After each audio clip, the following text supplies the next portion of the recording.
ఈ గడ్డిని మీరు ఎన్నిసార్లు కట్ చేసినా మళ్ళీ మళ్ళీ వస్తూనే ఉంటుంది. ఇదే సైప్రస్ రొటండస్, తెలుగులో తుంగ అంటాము. అసలు దీనికి రీజన్ ఏంటి? ఈ భూమిలో చాలా లోతుగా ఉండడం వల్ల మనం కొట్టిన మందు నుంచి, బయట వాతావరణం నుంచి తప్పించుకుంటాయి. ఇప్పుడు నేను చూపిస్తున్న ఈ దుంపు నుంచి సుమారు 30 మొక్కల వరకు రావచ్చు.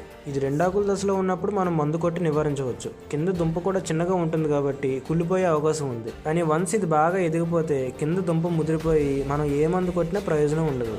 అప్పుడు మనం దీన్ని వేళ్లతో సహా పీకించడం మంచిది. తొలి దశలో అయితే బిస్పైర్బెక్ సోడియం గడ్డి మందును స్ప్రే చేస్తే వేళ్లతో సహా కూలిపోతుంది. దీన్ని మనం పూర్తిగా నివారించలేం, కానీ కంట్రోల్ చేయగలం. సమ్మర్లో డీప్ ప్లవింగ్ చేసి సాయిల్ని అలా ఎండకు వదిలేస్తే ఈ దుంపలు ఎండకి ఎండి చనిపోతాయి. ఇంకోటి క్రాప్ కాంపిటీషన్ స్ట్రాటజీ అంటాము. ఇది తుంగకే కాదు, అన్ని వీడ్స్కి కంట్రోల్ చేయడానికి యూజ్ అవుతుంది. ఏ ప్లేసెస్లో అయితే ఈ వీడ్స్ని అస్సలు కంట్రోల్ చేయలేకపోతున్నారో అక్కడ క్లోజ్ స్పేసింగ్ క్రాప్స్ ప్రిఫర్ చేయడం మంచిది. అంటే మినుములు, పెసలు, అలసందలు లాంటివి. దీనివల్ల మనం వేసిన క్రాప్సే వాటితో కంపీట్ అయ్యి కిందకి సన్లైట్ వెళ్లకుండా చేస్తాయి. దీన్నే కాంపిటీషన్ ఫర్ లైట్ అంటాము. అప్పుడు అవి జర్మినేట్ అవ్వడం కష్టం. మీ ఏరియాలో ఏ వీడ్ ఎక్కువగా ప్రాబ్లం ఉందో కామెంట్ చేయండి. ఇంకా ఉంటా, బాయ్.